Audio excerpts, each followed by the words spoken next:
Hi, this is Mike from the Movement Creative. Welcome to Highland Park. Highland Park is a New York City park located between Queens and Brooklyn. It was acquired by New York City in 1905 and is home to the Ridgewood Reservoir, playgrounds, fields, tennis courts, and a vibrant community garden. The Forest Park Trust had scheduled to bring 6 weeks of after-school parkour for teens. Due to current conditions, we are unable to make that happen. The Forest Park Trust and we wanted to bring you parkour and a glimpse of beautiful Highland Park. Stay safe and 6 feet apart. Today, we're going to walk you through a few basics of parkour that you can try right here in the park. Our first technique today is going to be our precision jump and precision landing technique. So this technique is a 2-foot jump and a 2-foot landing. What we're going to do is we're going to get into a small squat and swing our arms up and towards our target as we lift off the ground. When we're in the air, try to bring your feet up a little bit, and we're looking to land on the balls of our feet on our target. I'm using a precision trainer today, but you can use any object, a stick, some chalk, a line, or a small step. Anything works as long as you have something to aim for. When I land, I'm looking to land on the balls of my feet, so I just want my heels up a little bit, and I'm looking to sit down into a squat. My arms are going to come up to help me balance, and I'm going to try and show control in this position as I land. That means we're holding our balance and we're not falling forward or backward. So here's a small demonstration.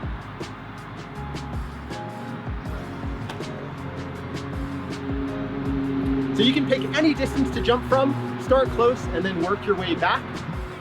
Our next skill today is a step vault. It's a great skill to use to get over obstacles of different shapes and sizes. What a vault means is we're going to be using our hands to help us propel our body over the structure here. So we have a small wall here. I'm going to be using my right hand to do this movement. So if I'm using my right hand, it means I'm going to be placing my left foot far away from this hand. I'm going to be reaching my other hand up, and I'm going to press up and slide my foot right through there. So I did a little bit slow there. I'll do it one more time, a little bit faster. We're looking to keep this movement smooth as you go over. So play around with obstacles of different heights and widths, and you can play around with the speed as well.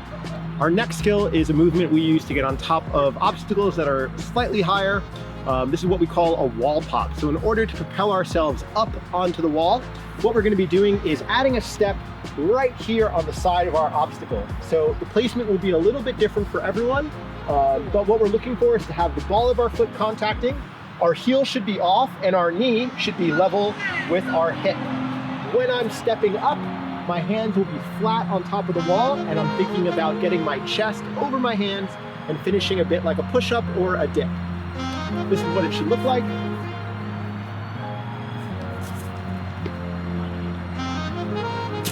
So make sure you press your foot into the wall to generate some friction, and that'll help you step up.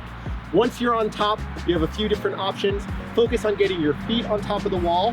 Do not use your knees, and if you can transition straight into our step vault that we just learned.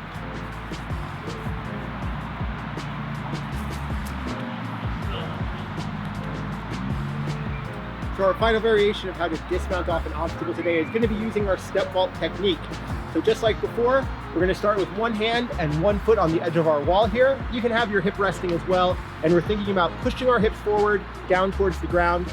This movement is going to be a little bit faster and a little bit higher impact than our previous variations, so make sure you're strong enough and ready to deal with that. So we're going to push off, make sure you land with your feet together. And you can see here I'm letting my hands contact the ground since this is a little bit of a higher structure. That wraps up our basics of parkour. Thank you for watching. Hopefully you'll get out there and challenge yourself a little bit. Stay safe and stay 6 feet apart.